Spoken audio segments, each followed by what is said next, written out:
All right, welcome everyone. Thank you for joining us for this information session to learn more about the upcoming 2022 municipal budget. I'm Sasha Novak and I will be your moderator this evening. I want to begin by thanking Mayor Brian Bigger for joining us tonight, along with Mike Jacobo, Councillor for Ward 7 and Chair of the Finance and Administration Committee, and Deb McIntosh, Councillor for Ward 9 and Vice Chair of the Finance and Administration Committee. Each will be available during the question and answer period.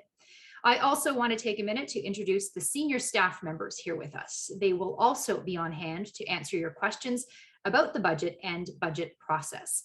Ed Archer, Chief Administrative Officer, Kevin Folk, General Manager of Corporate Services, Marie L'Italian, Director of Communications and Engagement, and Steve Facey, Manager of Financial Planning and Budgeting. Tonight's session will begin with remarks and an introduction to the budget. That will be followed by presentations, then an hour-long question and answer period. We will be taking questions tonight through the Q&A tool you see on your screen. You're welcome to ask questions throughout the evening.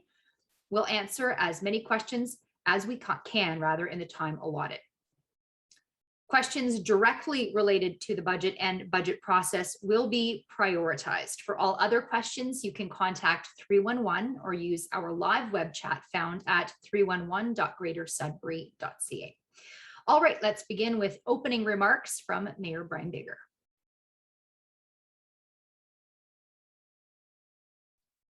Thank you very much, Sasha. And I'd like to thank everyone who has joined us tonight to talk about our municipal budget. The budget is the city's business plan for the year. It describes the costs and revenues needed to deliver municipal services to our entire community. And for the 2022 municipal budget, Council has provided direction to staff based on 5 areas. To prepare a plan that delivers public services, which meets the community's highest priority needs at a cost that includes no more than a 3% property tax increase over 2021. To present any service enhancements, changes in services, or new service proposals as a business case for consideration by the Finance and Administration Committee. I want to thank Councillors Jacobo and McIntosh for being here tonight in their roles as Finance and Administration Committee Chair and Co-Chair. Chair Jacobo will be sharing some insights into the budget shortly. And I'd also like to say that a senior staff and the budget team are here tonight also. They're led by Mr. Ed Archer, our CAO, and Mr. Kevin Folk. And they will provide specifics of the upcoming budget, including the direction offered by City Council and how staff proposes to achieve those guidelines. Hearing from you, the residents of our community, is important as we prepare for the budget deliberations next week. Opportunities to share your feedback are available until Thursday, November 25th at 4 p.m. And I encourage you to take a few minutes to participate. I want to thank everyone who has already participated and shared their feedback. Council will be receiving this feedback prior to budget deliberations on November 29th. So we can consider this information as we work towards establishing the 2022 budget. It's been a challenging year for all of us. As a municipality, we continue to respond to and recover from the COVID-19 pandemic, and I continue to be impressed by the resiliency of our community, and I anticipate this will continue in 2022. So regardless of what hurdles are thrown at us. As we move toward planning for 2022 and the coming years, we'll continue to work towards achieving the goals set out in Council's strategic plan, and I'm confident that we will persevere and lead our community toward a strong and stable financial future. Thank you very much.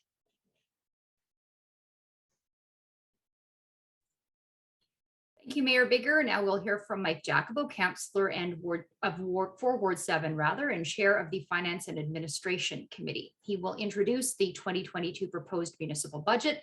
That will be followed by a presentation from Mr. Archer, Mr. Facey, as well as Ms. L'Italian.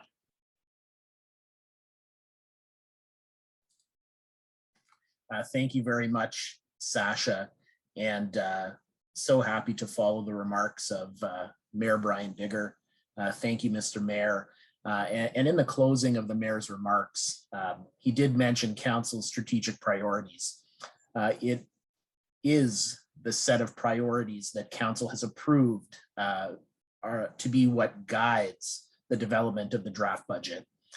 These priorities range from ensuring a high level of service delivery for our residents across close to 60 lines of business, to managing and addressing climate change, to making strategic investments which instill confidence in our residents, business community, and prospective residents and developers that Greater Sudbury continues to be an attractive city to live, work, play, and invest.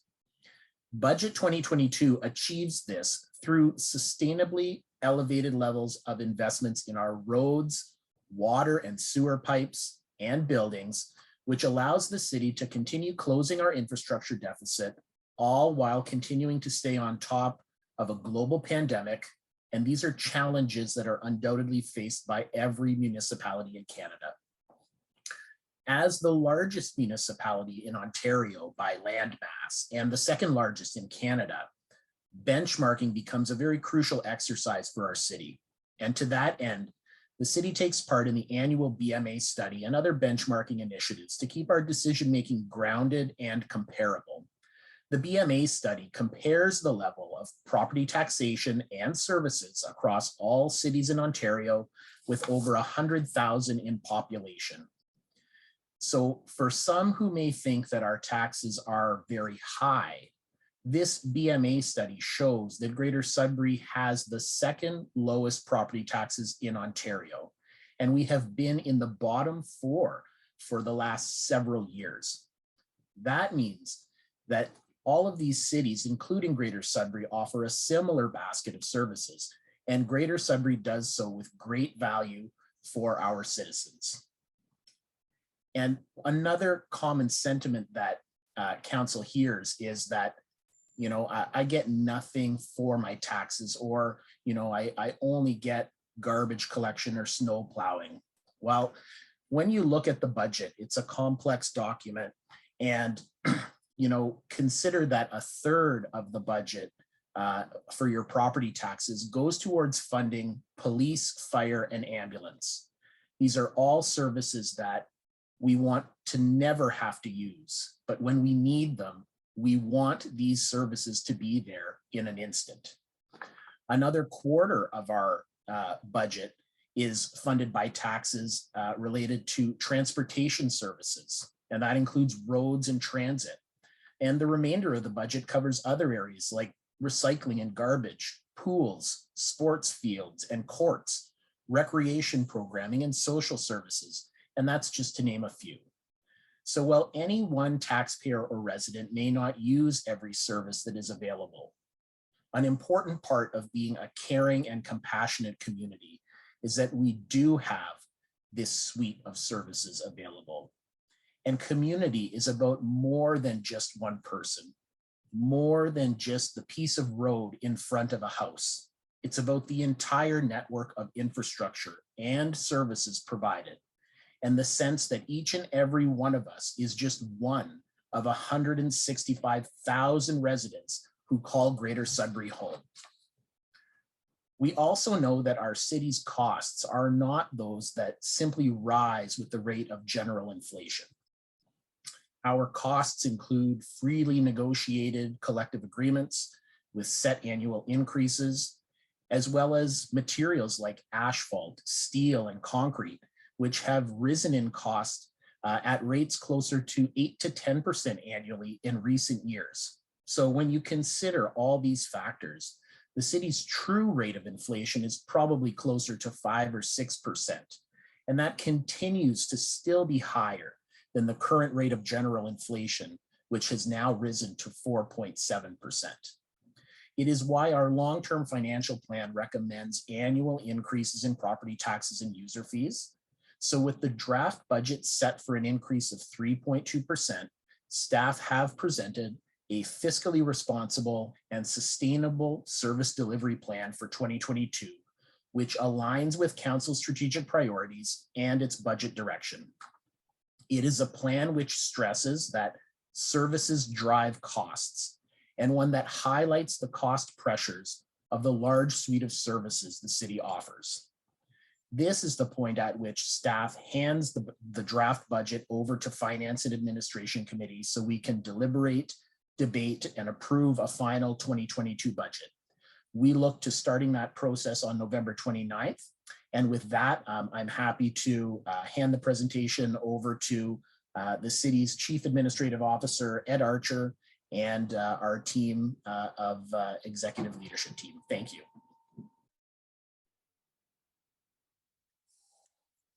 Thanks very much, Councillor Jacobo. Thanks, Mayor Bigger.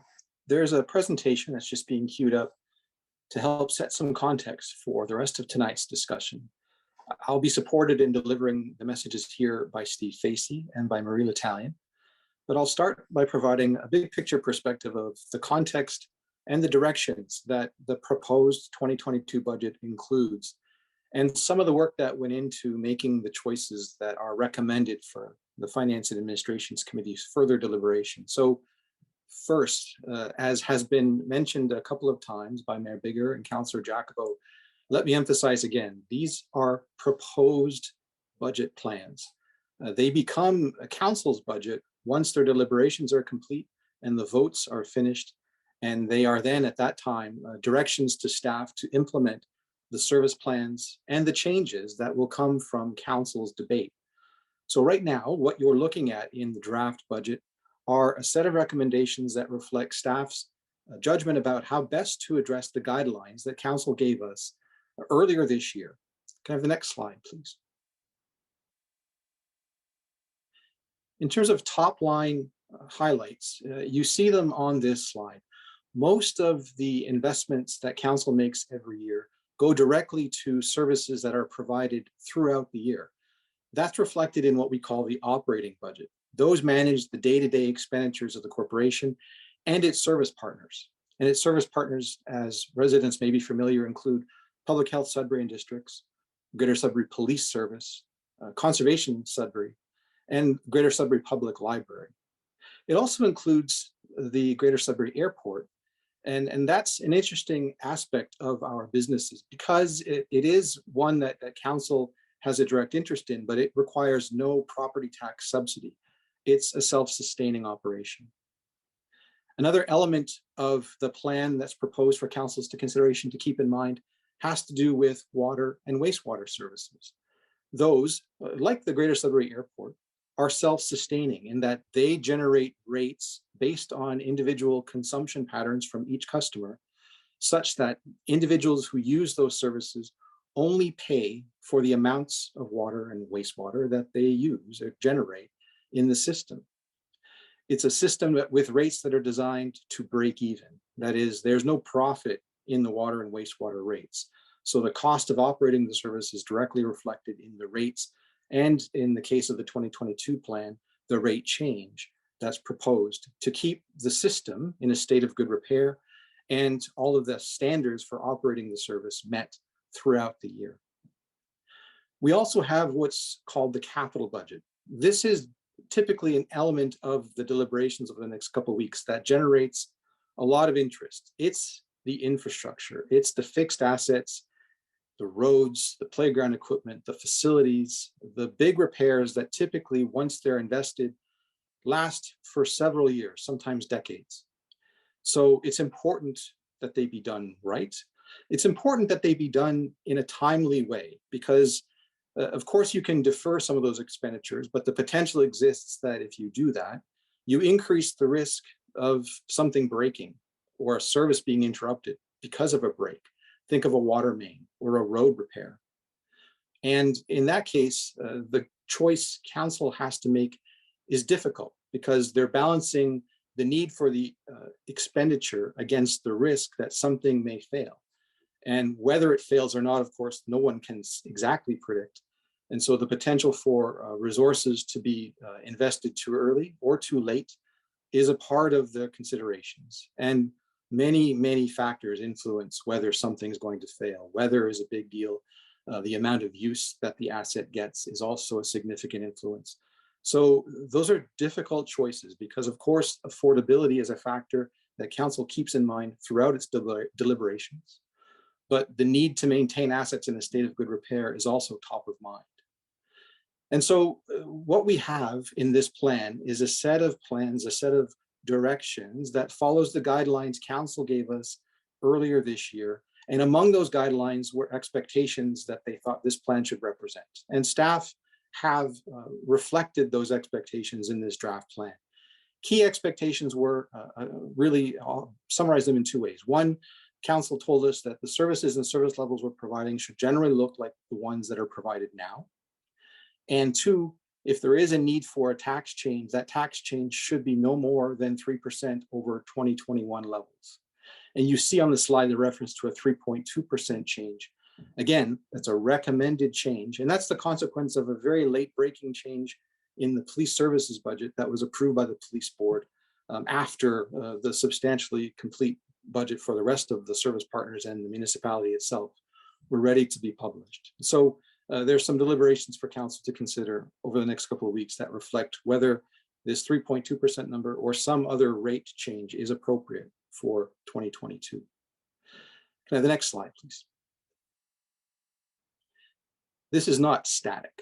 And if you've been watching council and committee meetings, you've probably heard some discussions about subjects like zero-based budgeting or about benchmarking. And as Councillor Jacobo noted, we take significant and careful interest in measuring and reporting our performance because we measure and manage with data that gives us insights into how our services are working and whether the service standards the council have established are being met, whether adjustments are required, or whether opportunities for change exist that improve service or reduce costs, or both.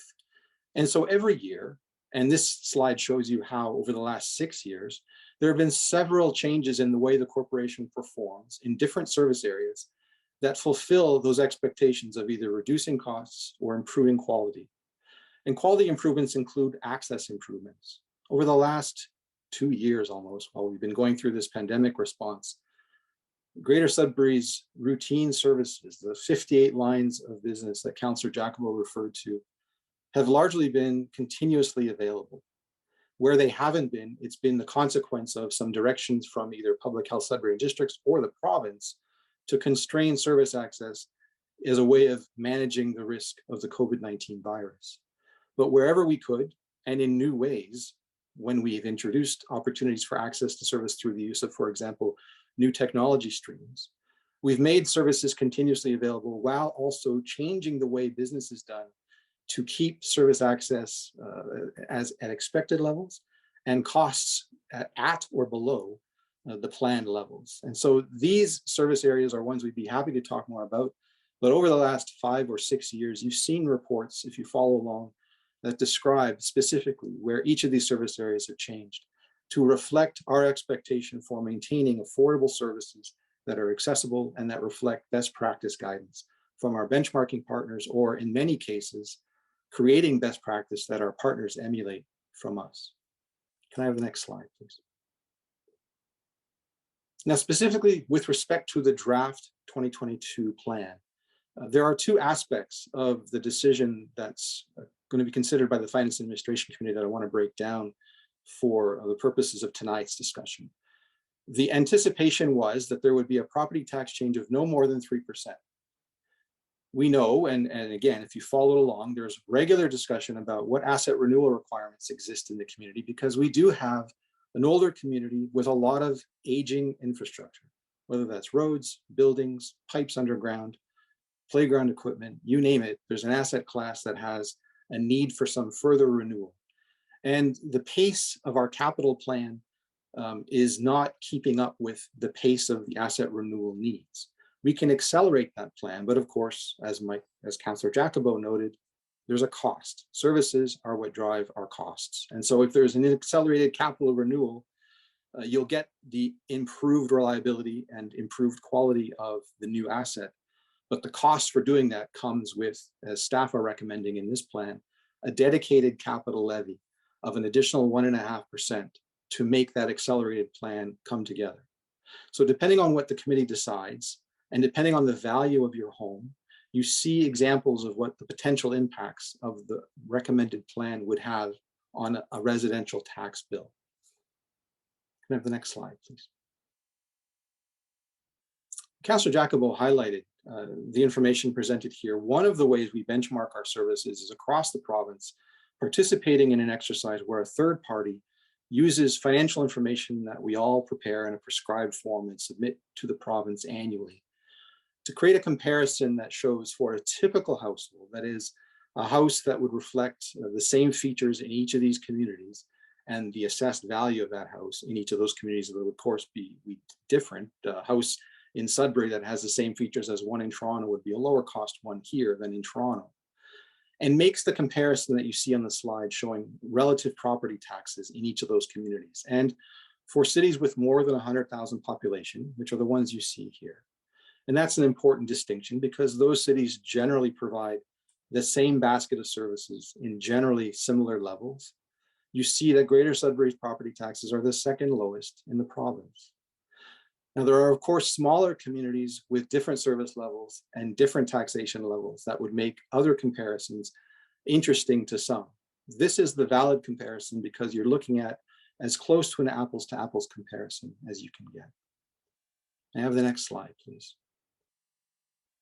We do, however, have neighbors, and the nearby neighbors are, of course, interesting for a variety of reasons. We regularly network with our peers in our northern communities to gain insights into service approaches that we can adapt for our own use, to share ideas that we've developed that may be useful for them.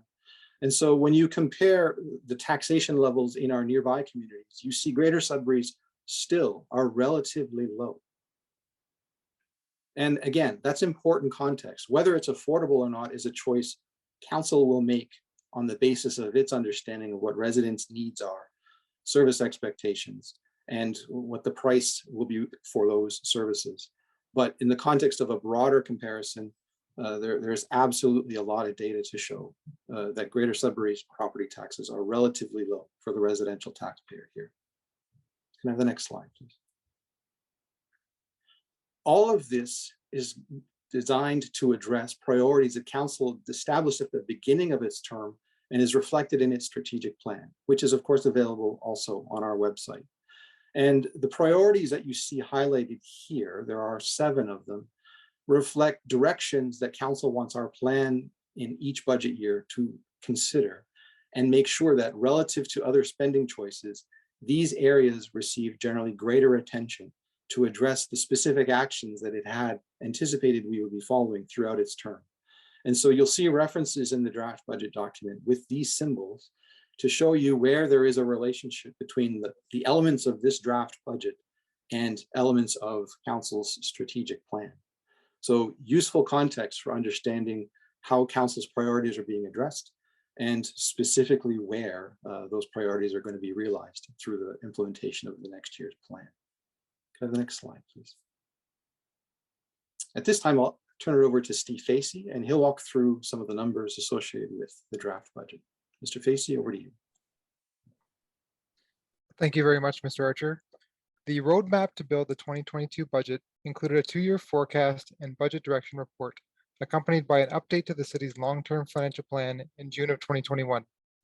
These reports highlighted a 6% municipal tax increase after accounting for assessment growth.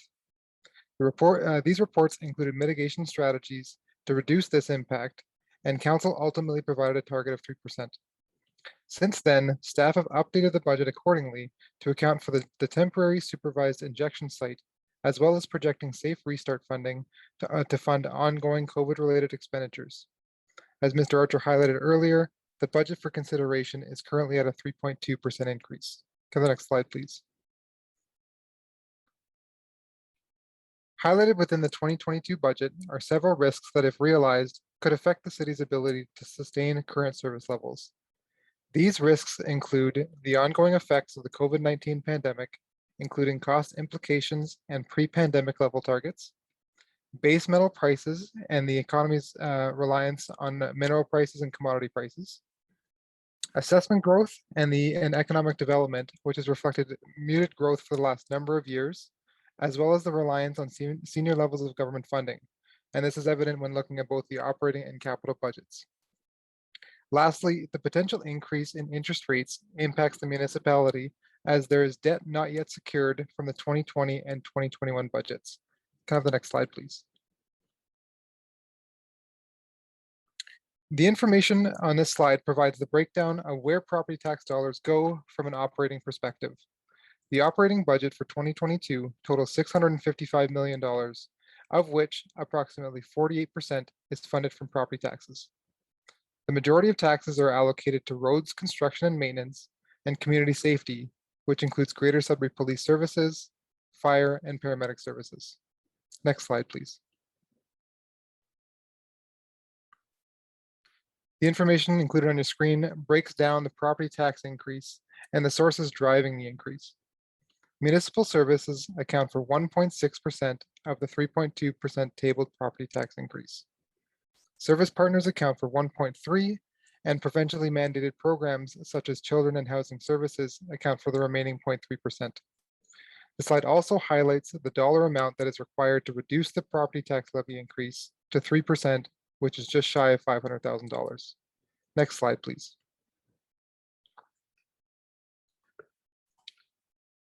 This slide highlights the pressures impacting the 2022 property tax levy, which is consistent with the budget direction report presented to the Finance Administration Committee presented in June. As mentioned previously, Council approved the delivery of an additional service in 2022 in the form of a temporary supervised injection site.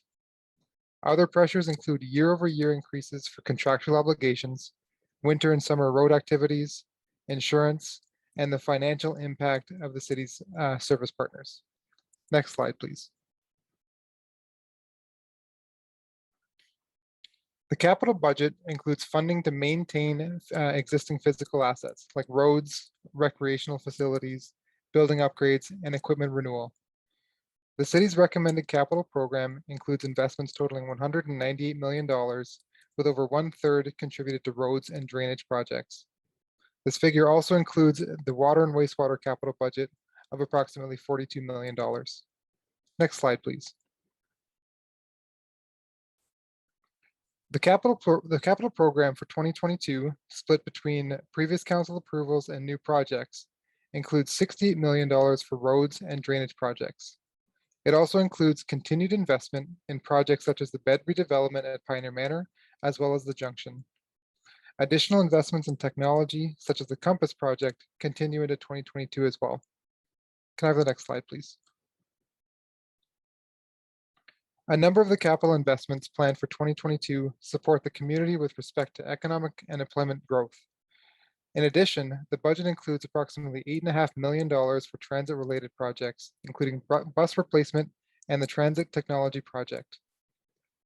Finally, of the $42 million for water wastewater, the investments include water main and sewer main rehabilitation and replacement and upgrades of various water wastewater facilities. Can I have the next slide, please? Business cases representing service level changes, additional new user fees, or staffing level changes were presented at a special meeting on October 5th.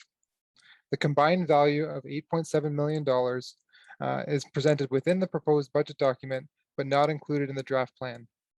These business cases will need to be voted on individually to be included within the budget.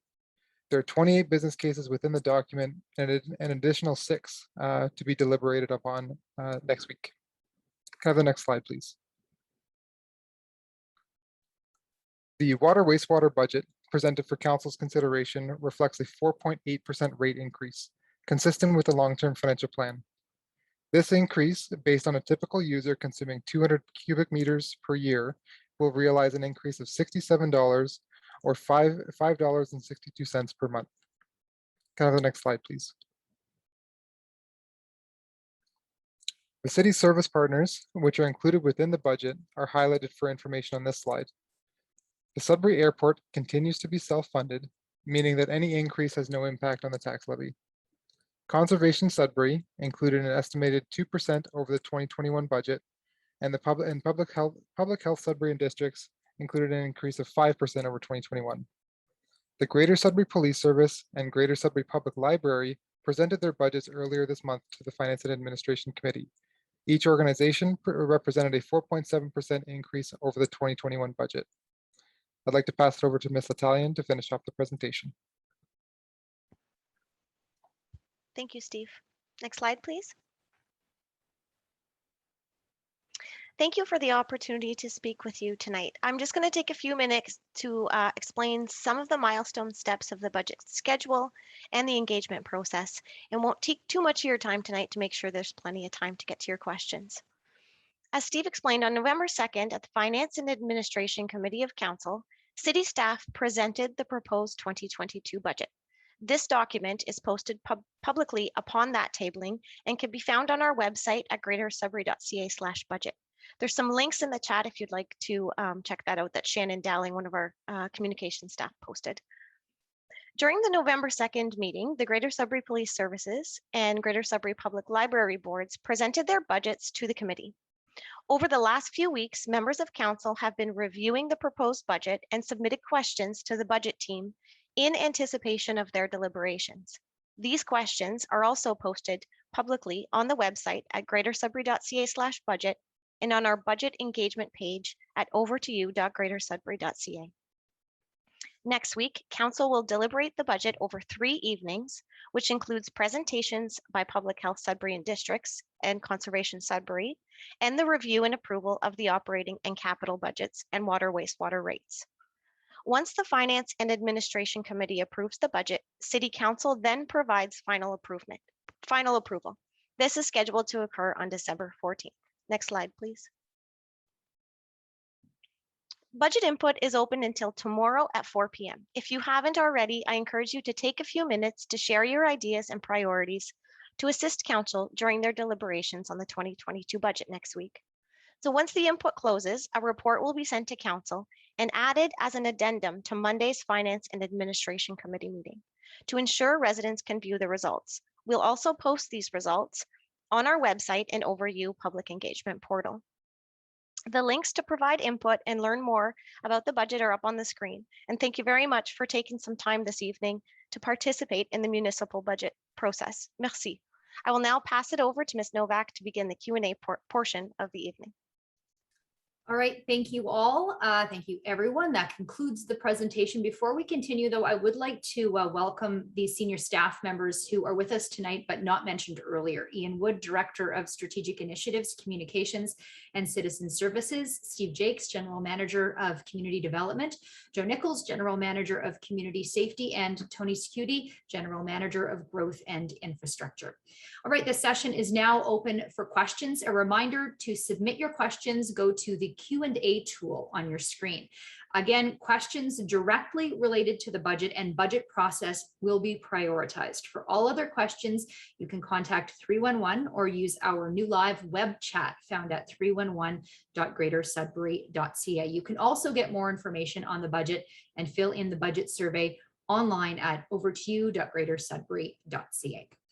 All right, our first question references all that's been going on in BC of late. So how will the climate mitigation and adaptation we need be baked into the budget to fund what is necessary for a safe community? Thanks for the question, Sasha. I'll start and I'll ask for an assist from some of my colleagues. So the question is interesting from a couple of perspectives, because you see in BC examples of the kinds of effects that municipalities can realize without any forewarning. And you can argue with me, I guess, about whether there's enough forewarning in BC's examples to anticipate municipalities could have been differently prepared. But in our case, council has had some vision. You will recall a couple of years ago, an emergency declaration was made related to the environment, and that foreshadowed our community energy and emissions plan, which is a document designed to identify changes in energy use with a very long-term perspective that not only the municipality, but businesses and individuals in the community need to contribute to realize the goals that community energy and emissions plan has for reducing overall the effects of our lifestyles, frankly, on the environment. And so in this draft plan, the effects that we're going to create are quite positive in many different ways. And so the Community Energy and Emissions Plan guides our thinking and advice to council. The directions it includes are varied and across our service lines affect the services in different ways. One of the things that it does, and I'll ask Mr. Facey to elaborate a little bit, is influences the priorities of the various projects that we consider for recommendation to committee. And it influences our priorities for capital expenditures. Mr. Chikuti may have some specific examples of operations that it would be influenced by the community energy and emissions plan, as would Mr. Folk, given his responsibility for our facilities portfolio. Mr. Jakes also has some control over and some influence on the prospects of our community energy and emissions plan, as does Chief Nichols through the use of electric vehicles, for example. But I'll start by turning the response over to Mr. Facey, who can describe a little bit of the process that we go through to identify the effects of our recommendations on the success of the community energy and emissions plan. Mr. Facey, over to you. Thank you. When I think of the community and energy and emissions plan, I think of a number of internal services that we have in the organization, such as earth care, land reclamation, I apologize, active transportation, energy initiatives, waste collection, diversion, stormwater and drainage activities, as well as investments with the NDCA. I also think of initiatives that we're implementing at the city for a smart city, as well as the work from home policy and eliminating any emissions that we can do there. From an internal process point of view, we incorporate the SEEP and any alignment with the SEEP for council reports and council and committee reports, as well as the business case template includes the alignment with the SEEP for any new service level changes or staffing changes. It's also incorporated in the capital prioritization tool that we use to score and rank the capital needs of the organization and score based on the environmental return on investment.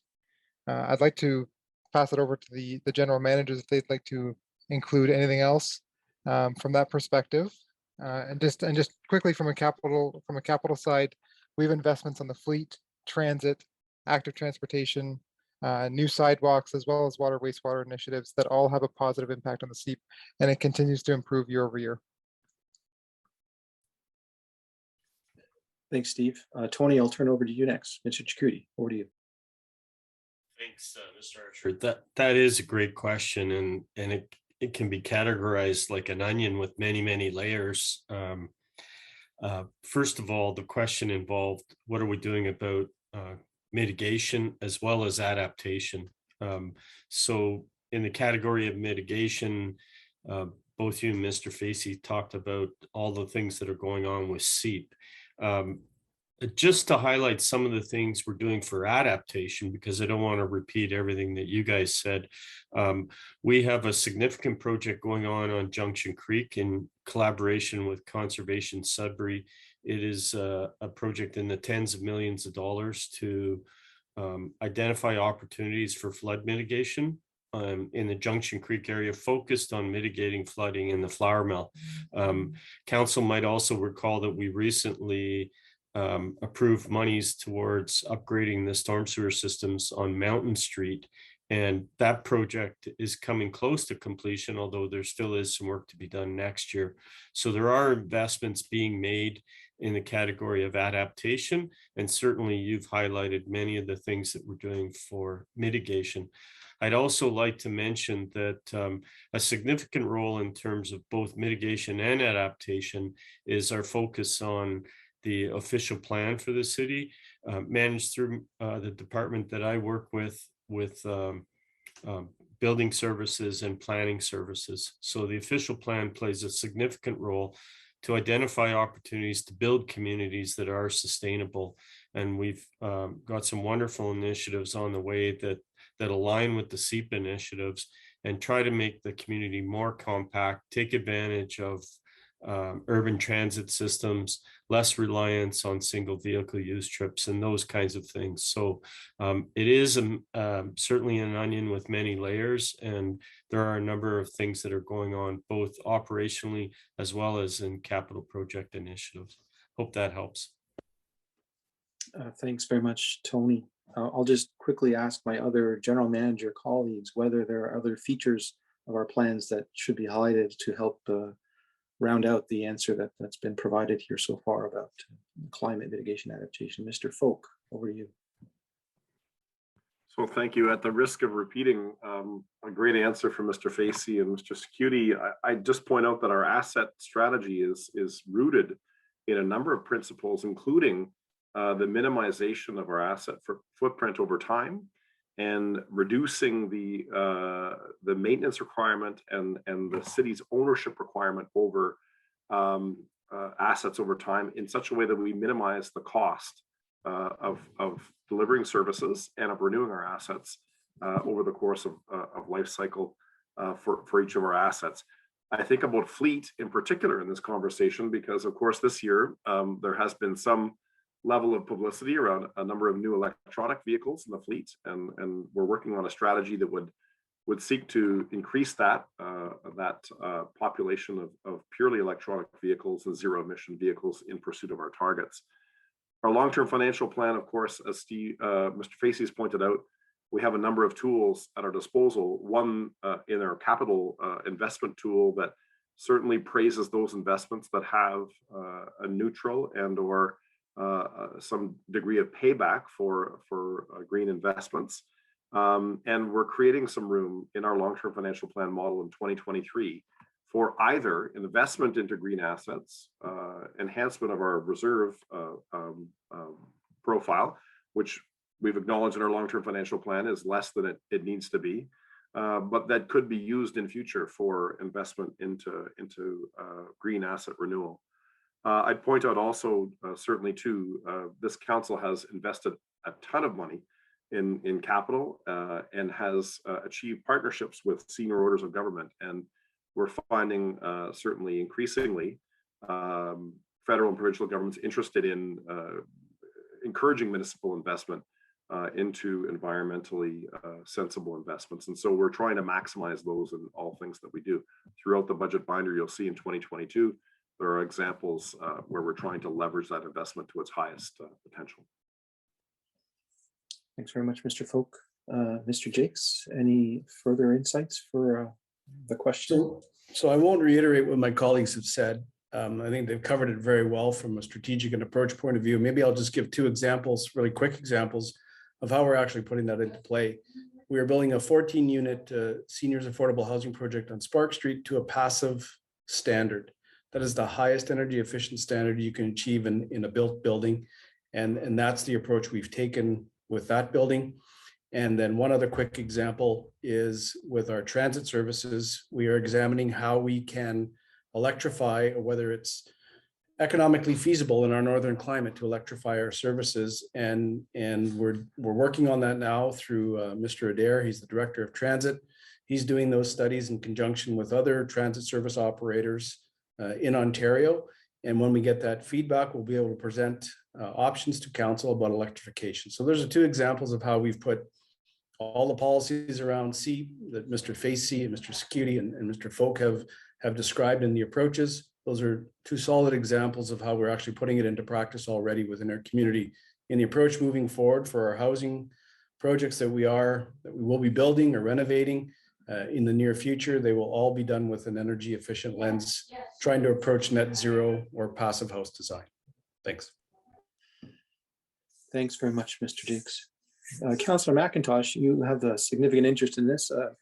I'll ask whether you or Councillor Jack will go ahead, please. Thank you, and thank you for the question, and thank you for all the answers and laying out all that we've been doing with regard to, especially with regard to reducing our carbon footprint and the adaptation. I think the adaptation, the question was about what's happening on the East Coast and the West Coast right now to a great extent, and some of what's happening is almost out of our control now because climate change is happening, and these things are we can try to slow them down with our efforts, but some of these are going to have. So I just want to touch upon our reserves and the money that we set aside for rainy days. I know that people seem to think we shouldn't be holding on to money. We hold on to reserves or our savings account of the municipality to take advantage of opportunities as they might come up, but also for those, and to use the word rainy day really does apply here. I'd hate to think that anything like what's happening in BC and Newfoundland could happen here, but you never know, right? And so when when you're wondering why we have to safeguard and have some savings for a rainy day, that is why. When you're seeing these things happen, yeah, sure, the province and the federal government will come bring the army in and help us to a certain degree, but there's always going to be a lot of need when something like that happens. And so I just wanted to, that was one of the things that nobody touched on. And I think it's important. That's why it is like an onion, as Tony Chakouti said. There's so many layers to it of adapting and mitigating, and being aware that it could happen to us too, and being prepared. Thanks. Thanks, Councillor McIntosh. In fact, you anticipated my ask of Chief Nichols, because one of the other elements that we are regularly maintaining, and in fact, we're in a state of municipal emergency right now, is a community emergency management plan. And Chief Nichols has lead responsibility in his portfolio for maintaining that plan and for managing its implementation once we activate it.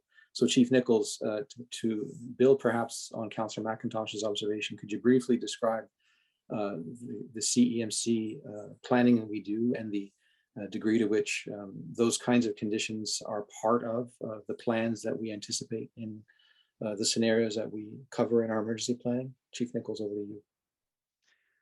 Thank you, Mr. Archer. And certainly, yes, we maintain an all hazards plan. And before COVID struck, we were committed to transitioning to an IMS model, an incident management system model that is a best practice across Canada.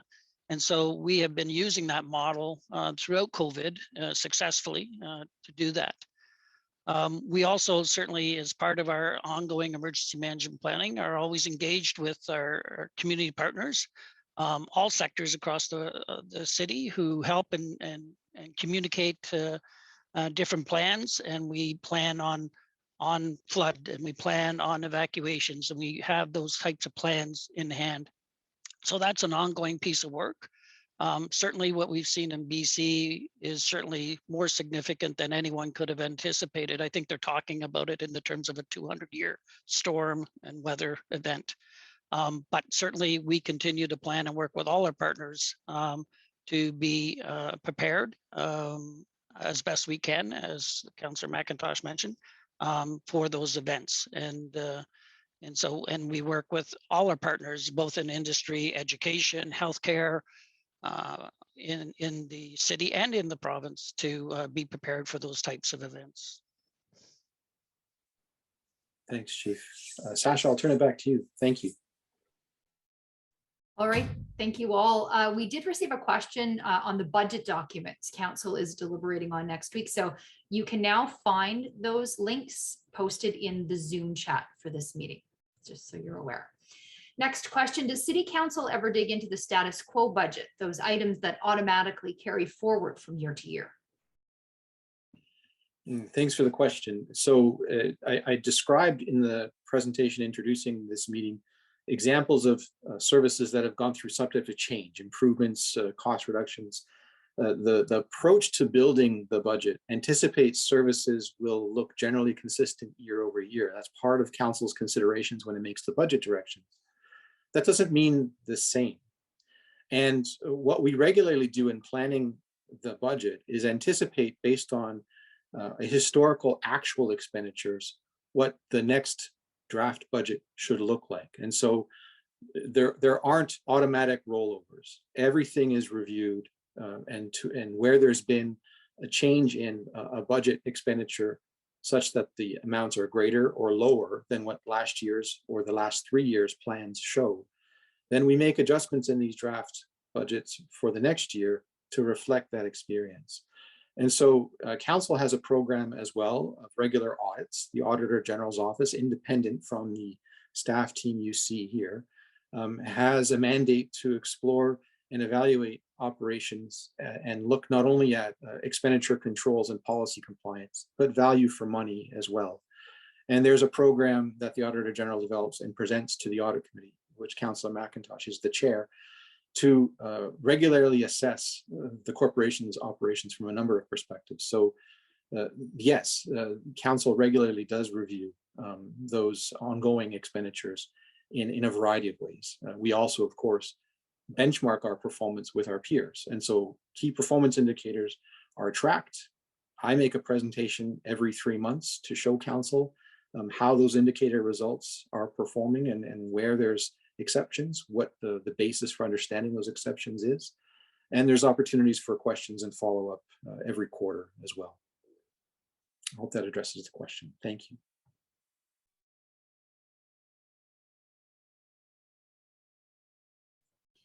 Thank you. The next question, the Greater Sudbury Police Service has now bumped its budget to $68.81 million, a $500,000 increase from last year, contributing to a 3.2% property tax increase. However, the service reports less shoplifting, motor vehicle collisions and theft, more mental health calls and neighborhood disputes due to the pandemic. If the police service reports more mental health calls, shouldn't the city finance the appropriate services to deal with these calls? Well, thanks for the question. I'll ask Mr. Jakes for an assist because there is a regular collaboration, of course, with fire and paramedic and police services, but there's also regular collaboration with social services and some of Mr. Jakes' portfolio. But I would say, and a reminder for all of us on the call, there is a draft budget in front of council. There hasn't been a decision about what 2022 taxes look like yet. So the Greater Sudbury Police Services Board has made a decision and it's presented to council for approval. The board's budget is different than the municipal budget that council will deliberate in that council's control over the police board's budget is limited to either agreeing with the board's request or denying it and asking them to reconsider. But that's a technical detail about where we are in the process. I'll ask Mr. Jakes to describe some of the work that our social services staff are doing with police and particularly as well some of the bylaw folks that we work with in Mr. Folk's portfolio. But we'll go to Mr. Jakes, please. Thank you, Mr. Archer, and you're correct. Earlier this year, we funded a mobile crisis team, which consists of police officers and social workers and mental health experts from HSN to respond to calls with Greater Sudbury Police Services when it is indicated or when it's believed that there is a person in crisis, whether that be through addictions, mental health, or both. So that has been ongoing since February of this year. As well, the police service, members of police services sit on the rapid mobilization table, which deals with people in crisis every day. So that is a table made up of paramedics, HSN, Canadian Mental Health Association, outreach partners. There's a number of people around that table that respond, and it's not to a group of people, it's based on the individual. So we respond based on the individual. So members of the police services there working hand in hand with our team. They're working hand in hand with bylaw enforcement and our social service outreach workers to deal with responses in the community with regards to the encampment issues, regards with homelessness, regards with affordability issues and individuals who are in crisis. So there is a lot being done. It's not well publicized that's occurring, but it is happening. And it's been happening since the beginning of this year with funding that has been allocated to us. And that was the approach that we believed was best and in need for the community, and consulting with our partners to get that mobilized crisis team together, as well as a rapid mobilization table to ensure that that table is there to respond to those issues. Police are a big part of it. They're a big part of the equation. They're not the only part of the equation. And the last thing, and I'll turn it over to Mr. Folk if he wants to speak from a bylaw perspective, but our first response is not a police response. Our first response is a social service response.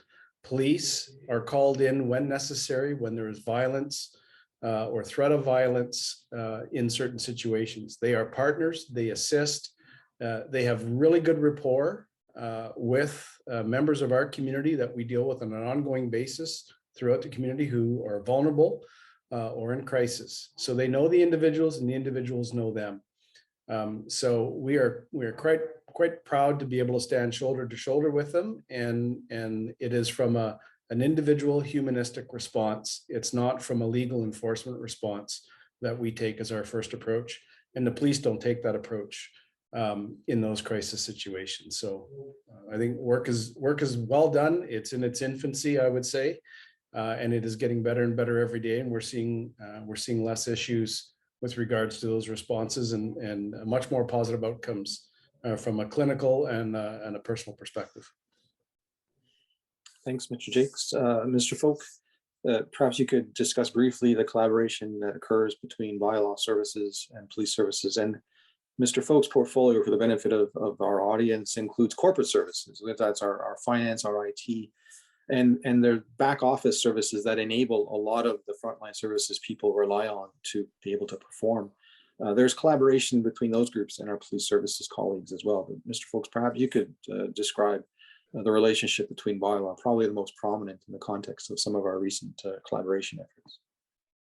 So thanks, Mr. Archer. I think Mr. Jakes has fleshed this out rather succinctly. The approach is one of enforcement takes a number of different faces in terms of an overall approach. And our first instinct is always to educate and to seek to develop an understanding with those that may be stepping outside the lines. We've not taken that approach to encampments, to addiction, to mental health issues, to homelessness at all in this community. You see other communities where perhaps police have had a much more heavy-handed approach. That has not been the approach in Greater Sudbury at all. And I think it is in part a testament to municipal law enforcement officers and their approach in seeking to connect with individuals, create relationship, make connections with wraparound services, as Mr. Jakes has pointed out, that can actually advance things here beyond. So it's fine to have somebody move to somewhere else if you don't want them in a certain place. That's not a long-term solution, as everybody's painfully aware in the circumstances that we're dealing with, in particular in the downtown, but in other areas of the community as well. And so council has adopted a strategy, and we're following that strategy to not so much to enforce, but to educate and to understand and to create connections with reasonable longer-term indoor solutions from a housing perspective, as Mr. Jakes has pointed out. The relationship between these municipal law enforcement officers and police has resulted in a significant decrease in category 4, 5, and 6 calls, which are the lower urgency calls for police services. They've been appreciative. It allows them to focus on other things. And certainly it's a model that we want to continue, and we're course setting in some examples. We've had interest from other municipalities. What are you doing with municipal law enforcement? How's that working? We have security officers who can observe and report. We have police officers who have a certain set of tools. And I think, as I understand the question, police doesn't have all of the tools to be able to respond. They acknowledge that, they understand that, and I believe they're appreciative of the approach of municipal law enforcement officers from bylaw and security from the city.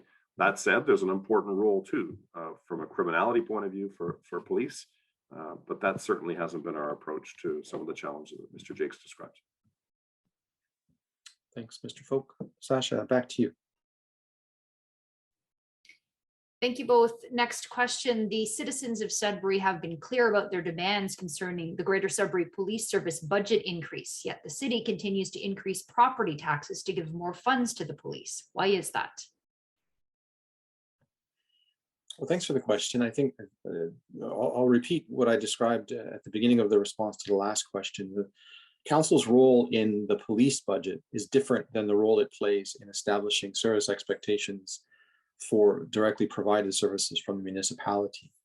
The board sets the budget, the chief establishes the service delivery plan, and he recommends to the board for approval, and council's role is limited to either approving the budget or not approving the budget and asking the board to reconsider. So the role that council plays will be undertaken over the next couple of weeks. And it considers the variety of factors that the chief and his CIO raised along with the board chair in their presentation to the Finance Committee a couple of weeks ago, where they described the issues influencing their service plans and priorities. But again, to maintain a separation between the political decision-making and the administration of police services, the board is the one that determines what the budget should look like. Council says yes or no. And again, the services drive costs. So where there is a need for increased service level to be met or an increased demand, it isn't just the police budget that council considers. There's 58 lines of service that we're providing. And as I noted a few times, the services that we benchmark show that we're relatively efficient compared to our municipal peers. Our service levels look generally like those you'd see in other communities. And so there are nonetheless expectations from residents for changes in some of those services. Council has to consider those, and when they address those unmet needs, whether that's asset renewal or increased access, the change is reflected in the cost, and that's reflected in the level of taxation. Thanks, Sasha. Mr. Archer, if I could, if you could. Oh, of course, Councillor McIntosh, please. Thank you. If you could please explain what happens when council says no to the police budget. What is the police board's options from there? If we say no, what happens then? Thank you, Councillor McIntosh. So if council says no to the police budget request, then council would probably also identify some areas or elements that the board could consider adjusting to change that no to a yes. But it's in the board's hands to consider that feedback. And if it decides that it likes the budget the way it is and wants to maintain the level and extent of expenditures that it's anticipating next year, it has another avenue available to it that involves a provincial board, where we and the board would basically go through an adjudication process. And at that time, the results of that process would be a direction to council to either approve the budget as presented or a direction to the board to make an adjustment and facilitate the outcome that brings us to the same place. Ideally, and while I've got a lot of experience in the municipal world, I have yet to see a community and a police board actually take a discussion like this to that level. I've more often seen examples where the board and council engage in a dialogue, and there's a meeting of the minds, and adjustments are made or not. And there's consensus at the end of the day about what the level of the budget should look like. But if that consensus isn't available, then there's a provincial process involved in arbitrating a dispute, essentially.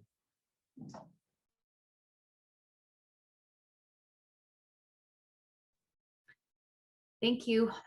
Will we be allowed to see the whole budget this year? Because I think it was last year that we weren't allowed to have the full budget because the public wouldn't understand it or something. Well, thanks for the question, but there's never been anything but all of the budget documents posted to our website. There's been no information withheld from the public. This is a very transparent and very open process. Not only do the public review all the draft material, which is available now on our website, it has been available for the last several weeks. There is also, as Ms. L'Italien noted, several opportunities for comments on the budget from members of the public to be made, which are all shared with council and factored into council's deliberations in accordance with each councillor's perspectives on the effect of those comments on their perspectives on our service plans. So there's always and only fully transparent, fully available budget information on our website for residents who are interested to review and make comments about. Thank you, Mr. Archer. A 1.5% special capital levy has been recommended by city administration. Where did this figure come from, and why has it been recommended? Thanks for the question. It came from several pieces of information coming together and producing an insight about the condition of our assets and the capacity for service that they reflect, and the level of risk that we're managing with those details, that the potential for a service interruption or the potential for extraordinary repairs and maintenance expenditures to be reaching an unreasonable level drove us to recognize that if we make an intervention, that is, make a replacement happen or make a significant overhaul of those assets occur now, rather than wait for something to go wrong or wait for a future period where there's some perception of affordability that's different than today, we could reduce those risks. We could make the service availability what it needs to be in the context of council service expectations. And we can provide a reasonable level of maintenance and operating costs to support those services. And so looking at what we know the needs for asset renewal are in the various asset classes that we manage. And let's remember those are technology infrastructure, that's facilities like buildings, rec centers, offices, that's roads, that's pipes, that's sidewalks, that's equipment like playground equipment or recreation equipment. Those are all important to some elements of our community. Everyone finds some of those services to be their most important thing. And they're upset when they're not available. They're upset when they're not in the condition they expect them to be. So to accelerate restoring or creating the right level of condition, the amount that was identified as a special capital levy reflects our capacity to do additional work, and that's with support from third parties for the most part, and a sense of what council may consider to be affordable. So if it's not a 1.5% levy, or could be a 1% levy, or a 0.5% levy, or it could be a 2% levy if council wants to really accelerate the capital work. But our advice is 1.5 appears reasonable in the context of all of those factors that are influencing our assessment of asset condition and the risk to a service interruption that we're managing. Sasha, if I can, I'll just ask Mr. Folk briefly, because his portfolio includes our asset management team, who has done a lot of this condition assessment work and who is responsible for establishing the documentation requirements that we, like all municipalities in Ontario, are obligated to meet for describing how we're managing this challenge of asset renewal and asset reliability, to offer any other insights that I might have missed in providing my response. Kevin, did I miss anything in describing our work? So, and thank you. And I don't think Mr. Archer's missed very much in terms of description of it. Let me put a few numbers from the long-term financial plan to exactly what Mr. Archer's trying to describe. We brought up a long-term financial plan over the next 10 years that says, let's put $1.3 billion roughly into capital. So call it about $130 million per year. You've heard earlier in this presentation, the 2022 plan anticipates $198 million worth of capital expenditure. So there have been historic investments over the last several years into capital.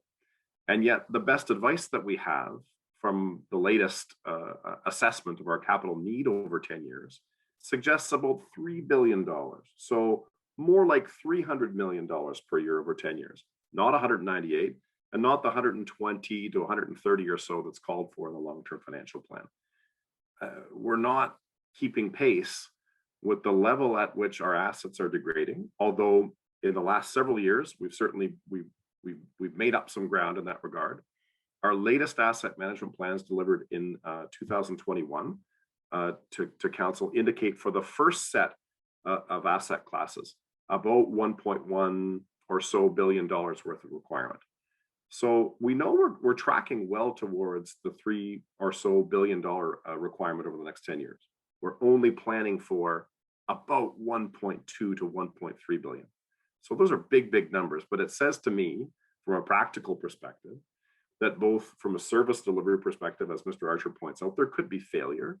There could be assets that are not meeting our service obligations day to day. That could be a truck. That could be a building roof in an arena, as we've seen, that's leaking. And so we're unable to use the arena for a few days until that gets sorted out. That could be a situation where there's a safety concern that we have to shut something down and absolutely make an emergency repair, which we all know is more expensive than a planned repair. Or it could be, when you look at council's strategy overall, it could be looking at other communities and saying, why don't we have the assets that some other communities do? Why is the arena 45 years old and not to the standard that we need for a minor hockey, let's say? Or why is certain services that we're providing or roads that we're driving on not what we see in other communities? Well, that's the answer to the reason why. And so the reason why we're recommending a 1.5% capital levy, it originates from a recommendation in our earliest versions of asset management planning, but it is absolutely required if we're going to do the catch up that's required to sustain services and to have a quality approach to council's longer term strategy around growing the community in line with their strategy. Mr. Thanks, Archer? Kevin. Oh, hey, Mayor Bigger. Yeah. Yeah, go ahead, over to you. Okay, thank you. Very challenging for City Council to address an infrastructure gap that was not recognized or tracked or evaluated, asset management plans created prior to the start of all of this in roughly 2009. So take any city council of any municipality in Canada, and they didn't have a high awareness. And so we had a number of years with 0% tax increases, which meant basically reducing the contributions from operating the capital, so lower investments in our capital assets, and so lower investments in roads for an entire decade. And so we know that it's really not a good thing not to invest in capital. And in the council, as staff have explained, has invested significantly greater amounts over the last 5 or 6 years into capital than any years prior. I believe in 2015, the capital budget was $110 million. This year, it's $198 million. So just in comparison, there has been significant focus on doing everything we can do to increase our investment in the assets. And yet we still have these challenges. So coincidentally, we have a police budget that the provincial government legislates down to us, says municipalities must pay for police services. But as you've heard, we can't challenge their budget request successfully. Coincidentally, the police services are providing services that impact a crime, the enforcement of legislation that is put in place at the provincial and federal levels. And their budget is $68 million. Well, you've heard in previous council meetings how much an impact would have on our infrastructure if we had an additional $68 million. The amounts that we could invest into infrastructure, but we don't have that money because that money is going to police services. So there are many services that are downloaded to us. You'll see, and not speaking badly about the outside boards, but you see 10% increases, you see 7% increases. This year you see 4.7% increases.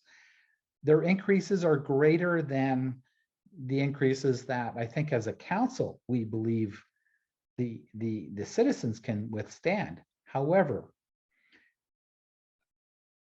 we're really in a fix because how can we invest more in infrastructure without the help of provincial and federal governments? And so out of every dollar of taxes collected, including your property taxes and the income taxes and sales taxes that are collected by the provincial and federal governments, out of every dollar, municipalities receive 9 cents, roughly. The 91 cents goes into the accounts of the provincial and federal government. And I do know that everyone understands garbage and they understand policing and paramedics and parks and recreation and all of the services that we provide at a municipal level. But try to explain that we only get $9 to manage all of that. And the provincial and federal governments withhold 91 cents for their programs and for their accountability.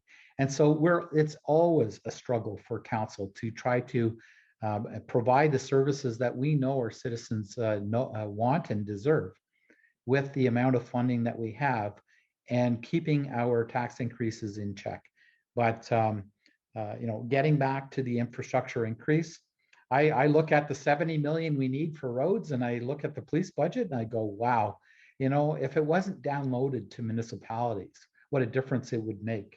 And I do know that the Association of Municipalities of Ontario did all of the analysis, did presentations to each of the political parties at the provincial level.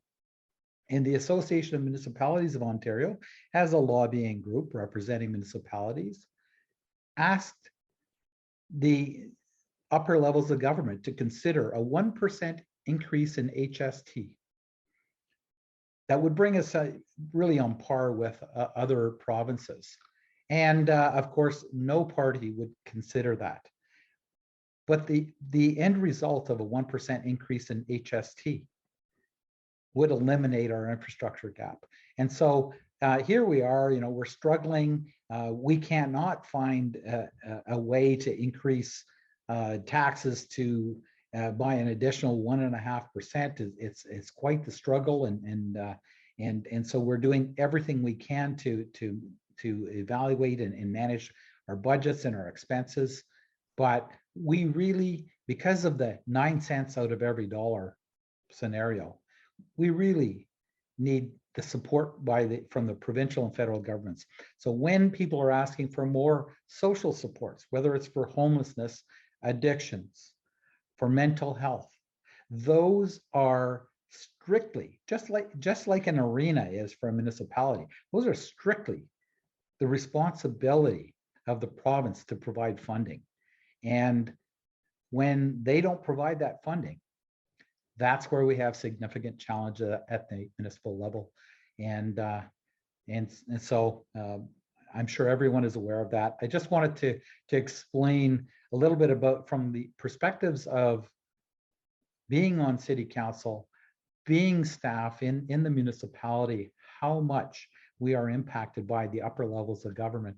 And I will point out that there is an election coming very soon. Thank you. Thanks, Mayor Bigger. Sasha, back to you. Thank you all.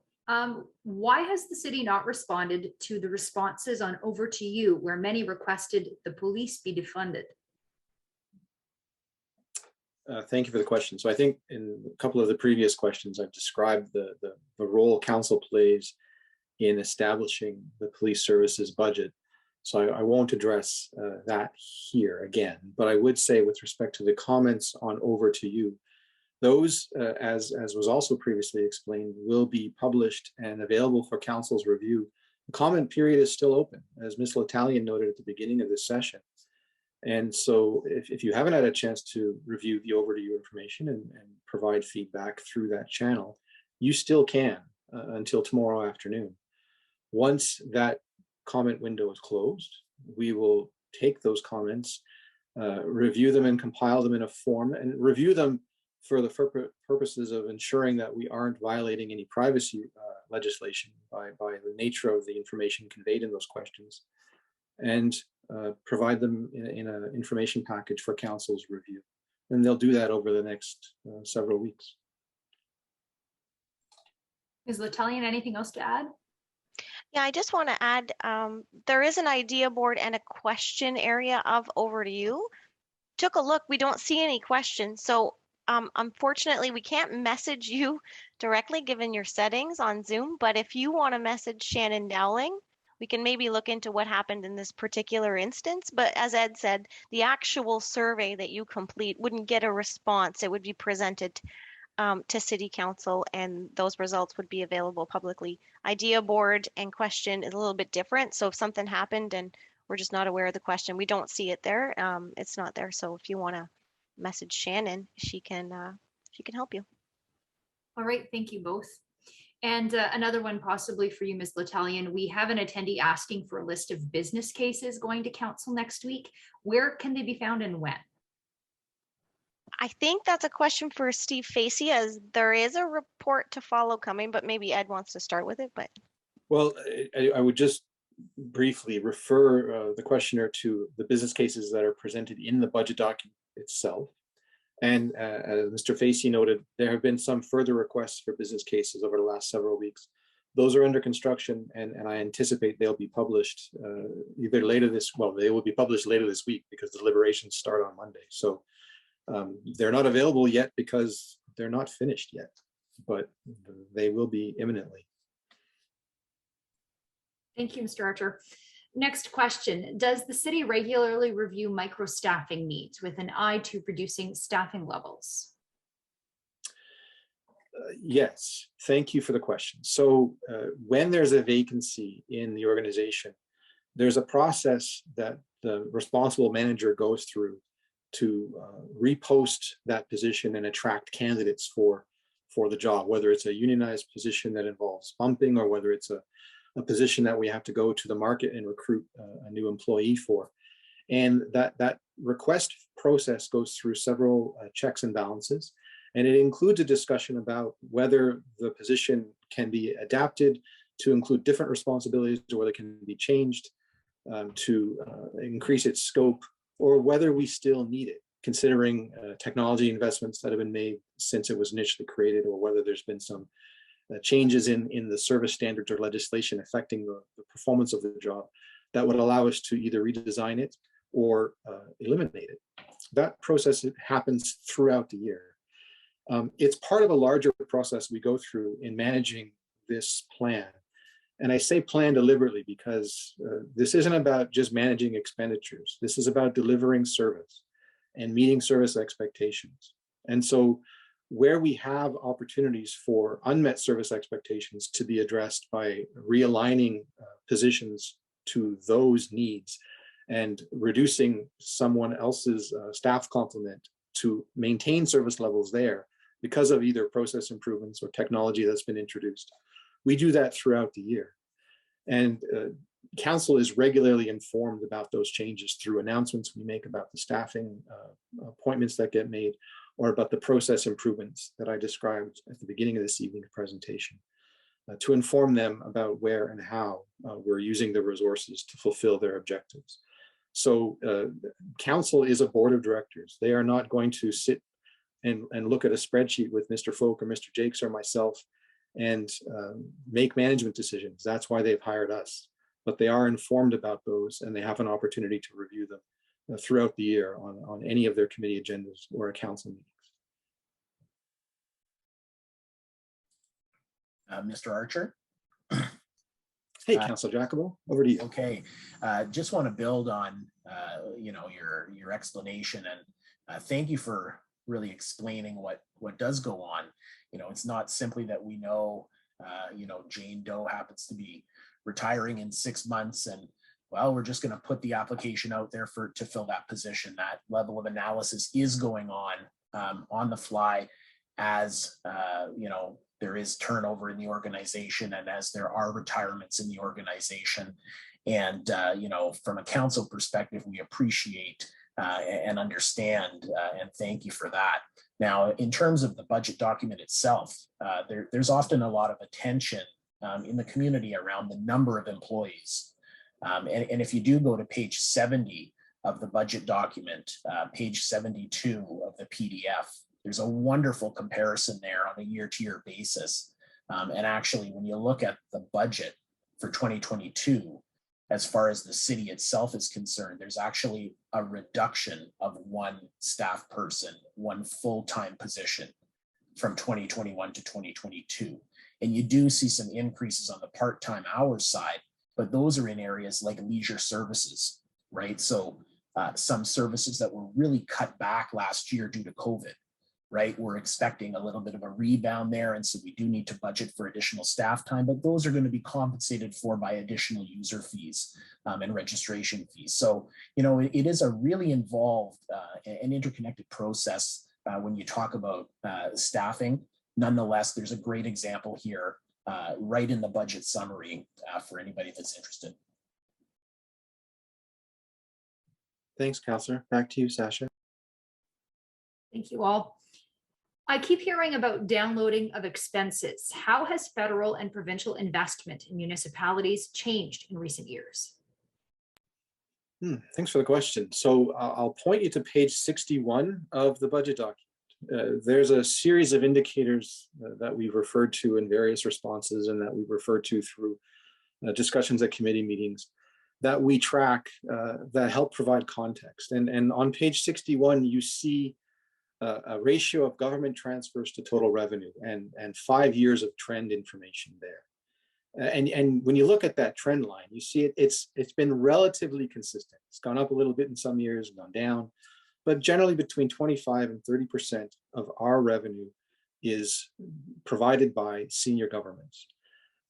Often, that revenue that you see represented by that ratio is dedicated to specific capital investments. It's dedicated for a specific purpose. And once that purpose is fulfilled, that project is done, then the money stops.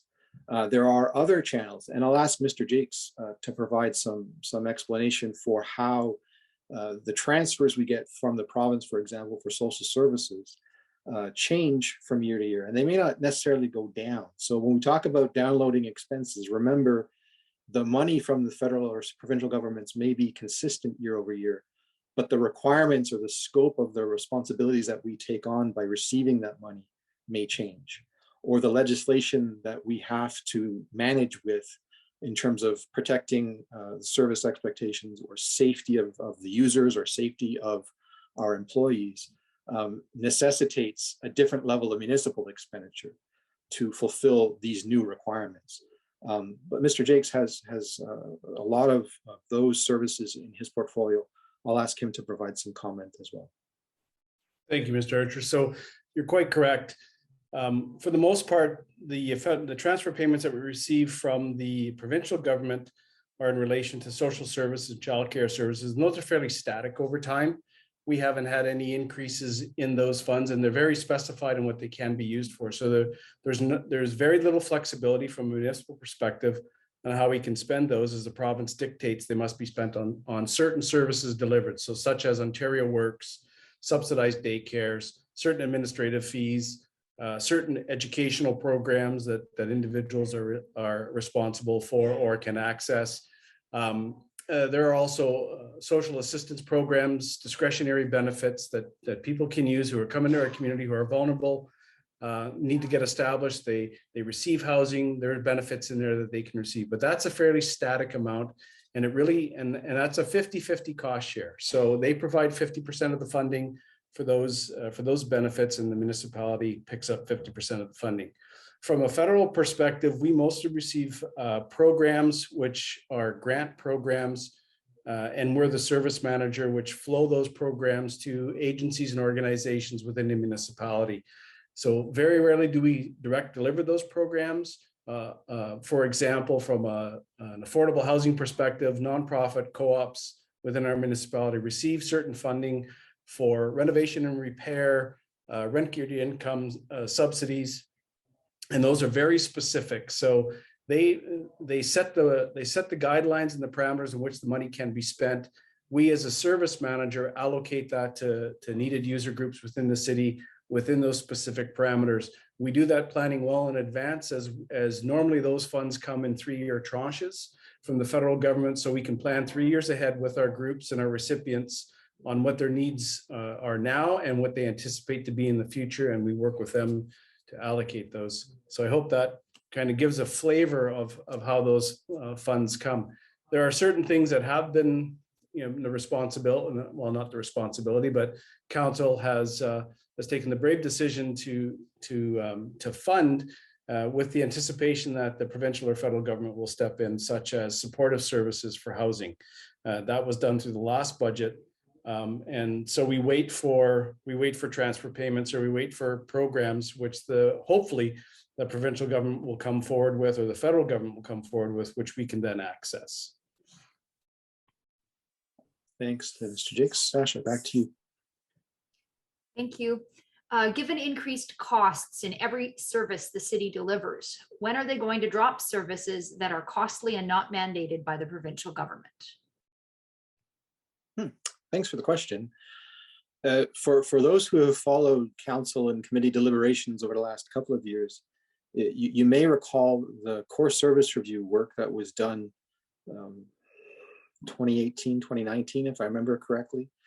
we used the services of a third party to take a deep dive into a variety of services that council identified, and made some comparisons with other communities, service levels, performance, anticipated change potential. That is, because there are, as has been noted, some legislative responsibilities we have to fulfill. And so you may not be the user of the service. You may not think that service should be available, but the provincial or federal government disagrees with you. And there we are. We have to provide it.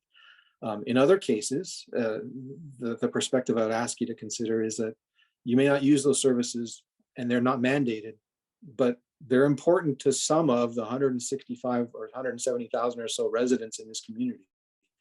And to some of them, they are the most important services. So they're all important to somebody. Could we reduce or scale back those service levels? Absolutely. That's why the budget document you've got available for your review describes a lot of information about what the service is and how we're performing against either our own standards or comparisons with other municipalities across the country. And in those examples, council can make a choice. But again, they're important to someone. And so that's not an easy choice for council to make. It isn't about just managing the expenditures.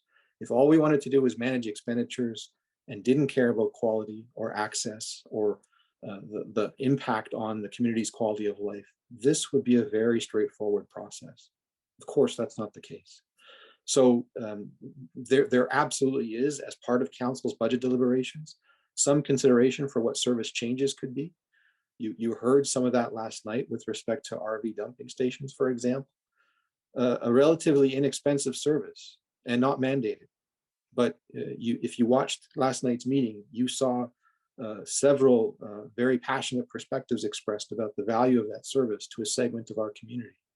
And a decision was made to adjust the service, but to maintain it nonetheless, because it is important to that constituency. So these are difficult choices, but council makes those kinds of choices regularly throughout the year, and particularly during these budget deliberations. Members of council here, Mayor Bigger, Councillor Jacobo, Councillor McIntosh, you may have some perspective about this. Councillor Jacobo, over to you, sir. Thank you, Mr. Archer. And just one thing I want to say is, the question was specifically referencing cutting services. There's more than one way to skin a cat here, and it doesn't always have to be about cutting those services. It can also be about, if that service is not benefiting the broad majority of the community, we can adjust user fees for that service. You could see an example of that in last year's budget, where we had a look at municipal campgrounds. And through that analysis, we found that council was actually subsidizing people to be at those municipal campgrounds. Council saw that there was very limited benefit for the broader community, and adjusted the user fees accordingly to get a full cost recovery. So then providing that service was not impacting the rest of the community. So it doesn't always have to be about cutting. Thanks, Councillor. Councillor McIntosh, Mayor Bigger, anything further? All right, Sasha, back to you. Thank you. If climate change is a strategic priority, why are actions from the Community Energy and Emissions Plan, like electrifying transit, optional business cases instead of in the base budget? Thanks for the question. And it is a priority. And as we've described through our earlier discussions in response to some other questions, the effect of the Community Energy and Emissions Plan on our planning and operations is infused in several different ways. That example is a business case for council's consideration because it represents a change in service. So council can decide to make it part of the operation, but the directions and the guidelines that we were given to prepare this document anticipated we would maintain services at similar levels to what they've been provided in 2021. And there's a price cap, taxation level change limit that was applied for the purposes of building a draft document. And those factors will influence council's deliberations, but it absolutely can take that example and make it part of the base operating budget. This is a draft plan for exactly those kinds of reasons, to give committee members a chance to debate those ideas and accept them or not. And we'll see what the debate produces, whether that becomes part of the plan or not.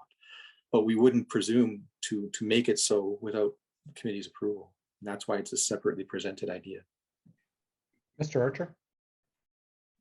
Go ahead, Mayor Bigger, thanks. Yeah, just, I think everyone on council has asked questions about the electrification of our transit buses, and I think all of council would like to see that progressing as quickly as possible. The advice that we have received relative to that is, first of all, funding that we've received from the federal government at the time, a few years back, was specifying improvements in diesel technologies, and so a reduced impact on the environment, but did not provide for electrification of transit vehicles. And the other thing is staff, I believe, are monitoring the use of electric transit vehicles more closely in other municipalities. But Sudbury is in some ways unique, and so there may be some specific uses that could fit well, but I couldn't tell you at this point in time which specific uses would fit well. If we see GO Transit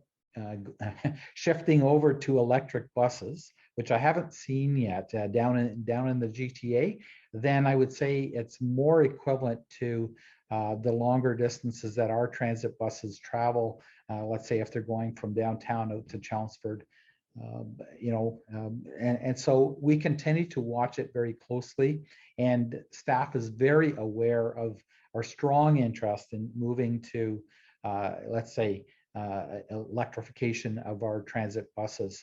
But we'll do that when we see successes in other municipalities and for the uses that we can see within our own city. Thanks, Mayor Bigger. Sasha, back to you. What are the impacts of Ontario Municipal Partnership Fund cuts to public health care funding, and other provincial changes in recent months? Thanks for the question. I'll ask for an assist from Mr. Facey about this. My recollection is that the OMPF funding has stayed relatively consistent, where there's been adjustments in funding to other services that the municipality also supports, like with respect to, for example, public health.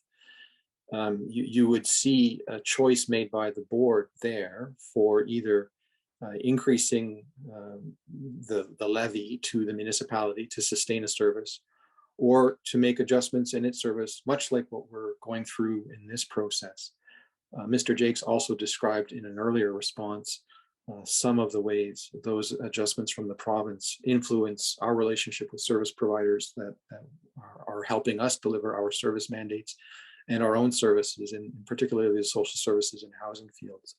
But Mr. Facey, with respect to examples of funding from the provincial government, like with respect to OMPF, am I recalling correctly? Has that funding stayed relatively stable? And do you have anything further to offer with respect to what the effects you've seen in our planning is in that regard? Thanks for the question. As for OMPF, for the Ontario Municipal Partnership Fund, it has been reduced over the last 8 years from 28 million to 21. However, and most recently from 21 to 2022, it was an increase of 143,000.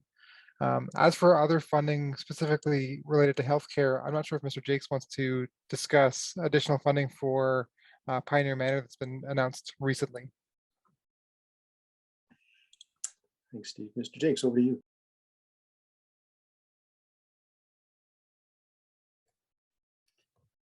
Sure, I can brief a little bit. So throughout the pandemic, we know that our long-term care facilities across Ontario and across Canada were one of the hardest hit sectors initially in the pandemic, and still to be high risk with our senior residents in those buildings. The provincial government has indicated that as a result, in consultation with long-term care facilities across Ontario, that, in order to help protect those that we serve in that building, they required a greater level of care. So the province has introduced legislation and funding to go along with it to increase the level of hours of care per person in long-term care facilities across the province. So we have been notified that we'll be receiving upwards over $1 million permanently on an annual basis to hire staff in various capacities to increase the current level of hourly per patient service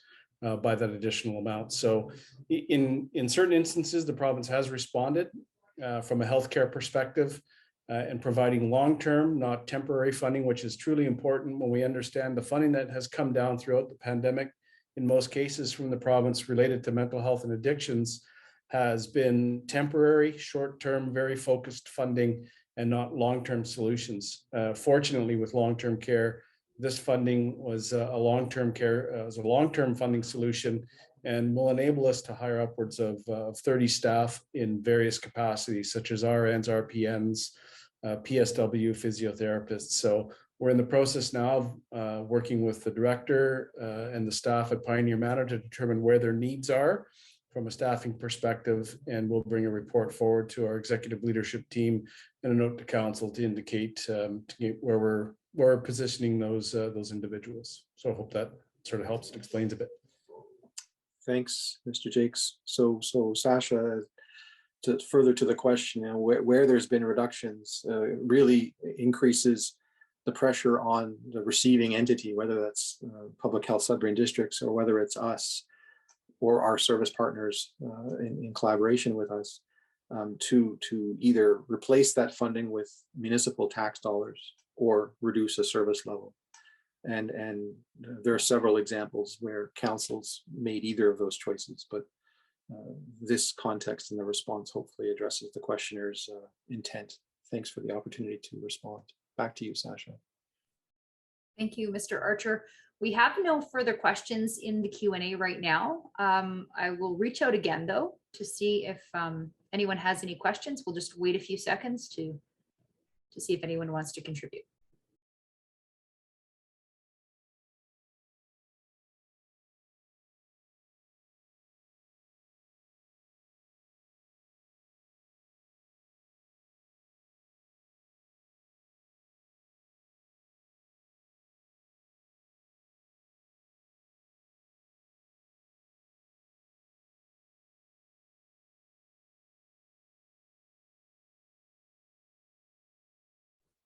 All right, councillors, Mayor, any questions you've received from residents over the last few weeks that you'd like to ask?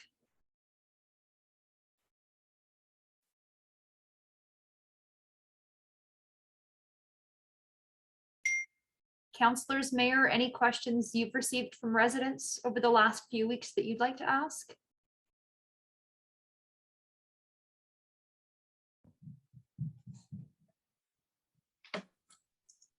I've been using the email to send my questions in, and they're publicly been answered. So I've had a number of questions and they're available. I'm assuming on the city website.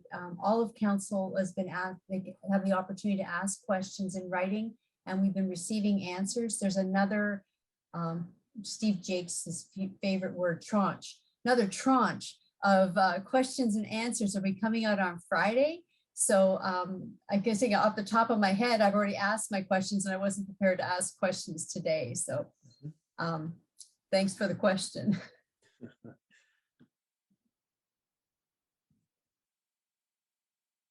All right, we do have another question. What's the impact of reassessments this year, if any? Thank you for the question. So reassessments refers to the role the Municipal Property Assessment Corporation plays in this process. MPAC is referred to. If you own property, you have correspondence from MPAC that describes what's the deemed value of that property. We use that information because you pay a share of the property taxes in accordance with your share of that assessed property value compared to the total value of all properties in the community.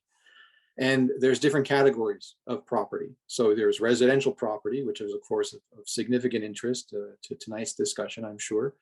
But there are also other categories like commercial or industrial, and they pay different rates of tax. And the basis for those rates is influenced by several factors. And that's a discussion that happens with council's decision-making in the spring, where our finance staff will present a report, and there's a whole bunch of numbers in there about what the ratios of industrial property tax to commercial to residential looks like. And council makes a decision, and that's how the tax bills get calculated. If you don't like the assessed value of your property, then you can apply for a reassessment to consider again whether the value is right. And there's a process that we don't control. We are subject to it, just like you would be, to go through and assess whether that value is deemed to be correct, or whether there's some other factors to consider that would adjust it. Typically, you would think adjusted downward so that you'd pay relatively less property tax. But in some cases, you run the risk, I guess, that it could be assessed upward and you would pay relatively more.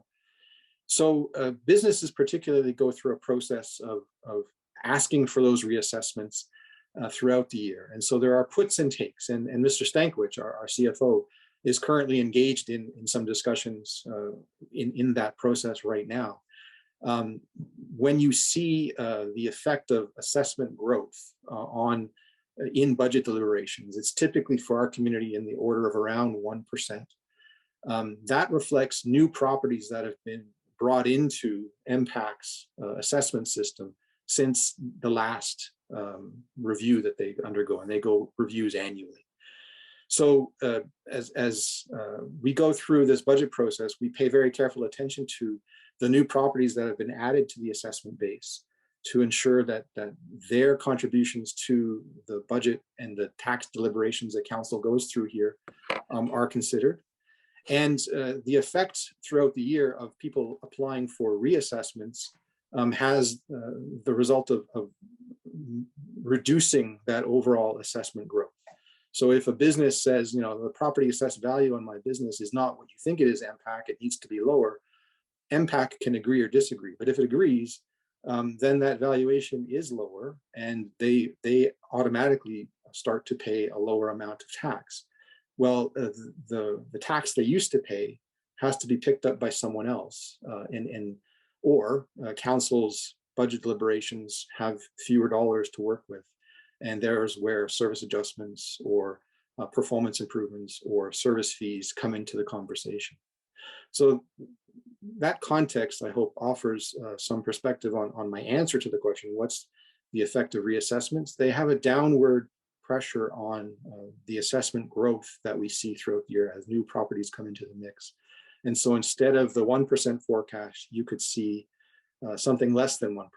And if that new revenue from assessment growth isn't what we anticipated it is in our plan, we have to find another source for that funding, or we have to make adjustments to the service to accommodate that lower assessment growth. So I hope that's enough context. I'll just ask Mr. Facey if I've missed anything in providing that explanation, and ask him to clarify if I did. Mr. Facey, over to you. Thanks, Ed.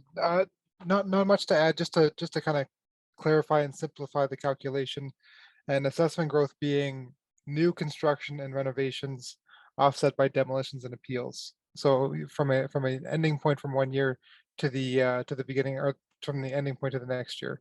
So it's a simple calculation, but again, new construction and renovations offset by appeals and demolitions. All right. Thanks. Sasha, back to you. Thank you. It seems like there is little room for investing in new costs for strategic priorities. How can we meet new needs more responsibly? Thank you for the question. That's a challenge we regularly navigate in these discussions among the executive team in preparing this draft budget. Council's guidelines govern a lot of these recommendations. What we also regularly undertake, and we're in the process of several examples of this right now, is reviews of how the work is performed in the organization to create some capacity.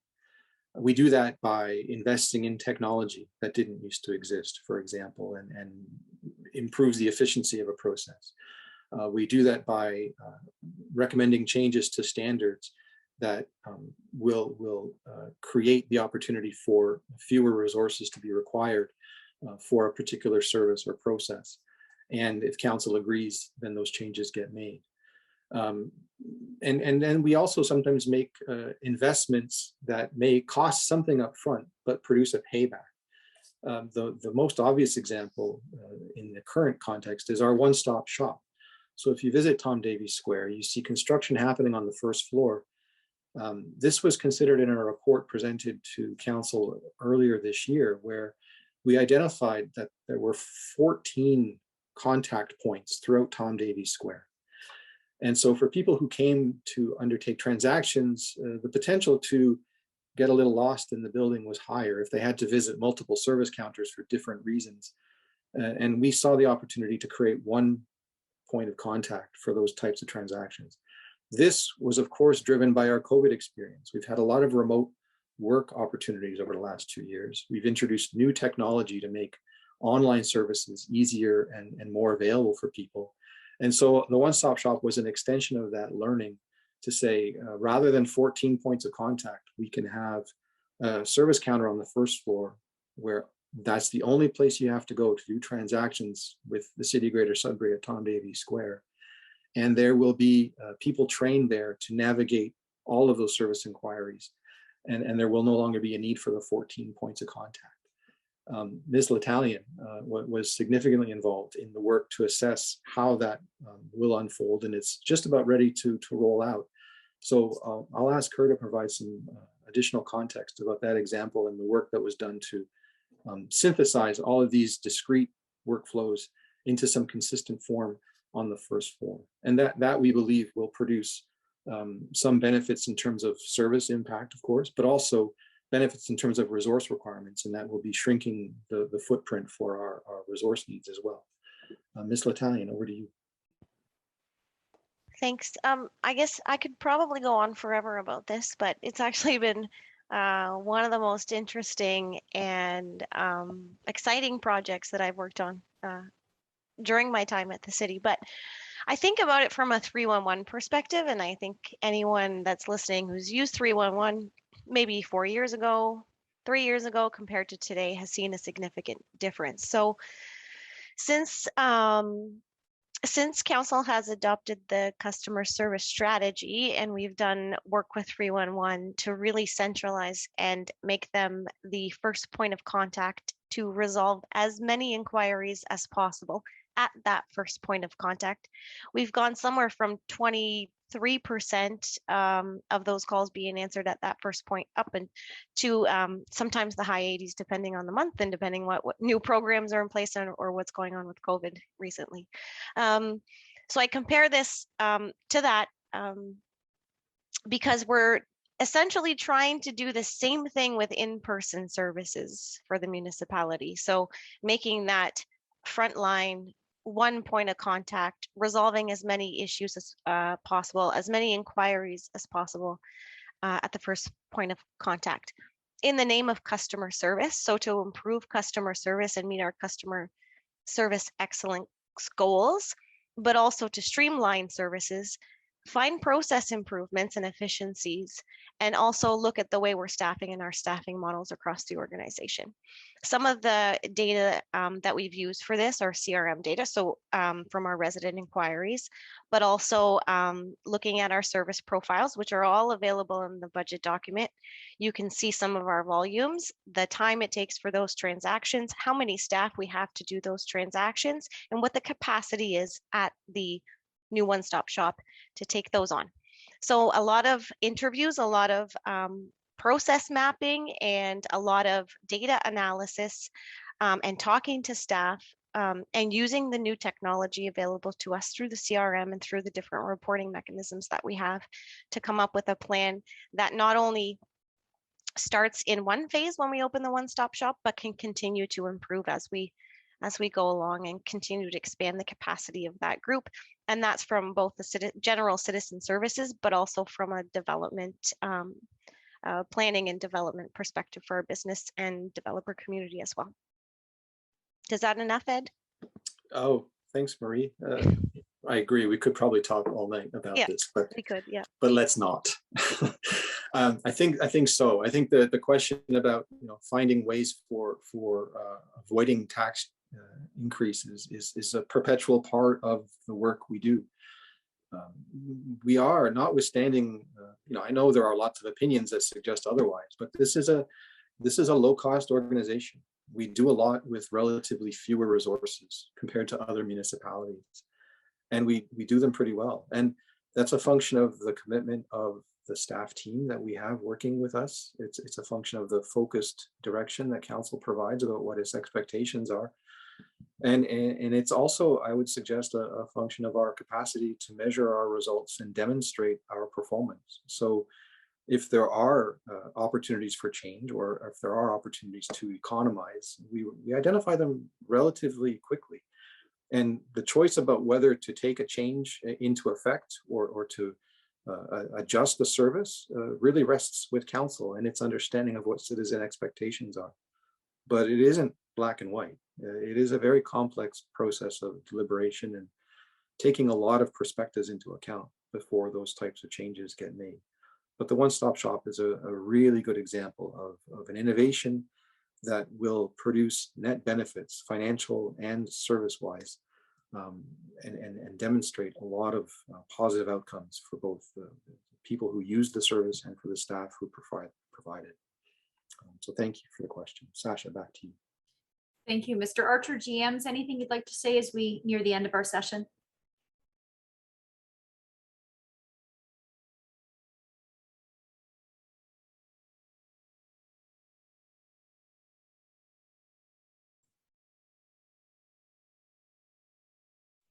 Anything you'd like to say, Mr. Archer, GMs, as we near the end of our session?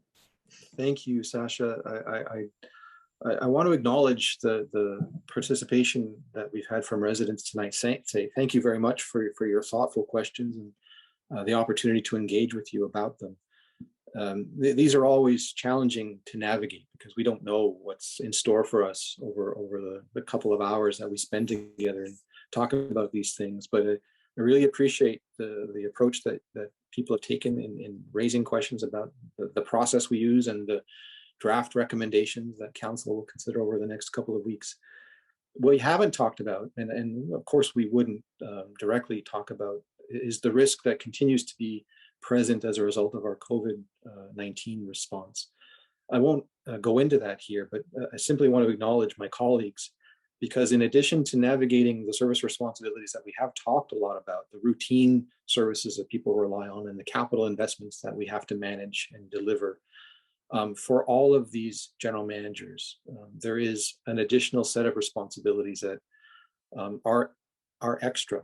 They are extra. They're fundamentally important in terms of managing the COVID response that we're going through, because there's a lot of service coordination that involves partners in the community and new services directly to affected people that these people that I'm working with have taken up and run with to ensure that everyone's needs are met as well as we can meet them. That comes from a lot of support from council and the participation of our finance and admin committee chair and vice chair, and Mayor Bigger here tonight is a signal of their particular interest in this deliberation process and these details. But we're all working really hard to address a lot of competing priorities, and making the time tonight has been really valuable for the types of questions that people have asked and the opportunity to engage in the discussion. So I appreciate our residents' participation. Thank you. I appreciate my colleagues' participation as well, because there's a dozen other things we could all be doing tonight that are equally as important as the work we're doing here with these questions and answers. So thanks for your patience and your understanding as we go through all this stuff. It's pretty challenging work. Thank you. Thank you all. That concludes the information session on the upcoming 2022 municipal budget. A reminder that you can get more information on the budget and fill in the budget survey online at overtoyou.greatersudbury.ca. Thank you for joining us.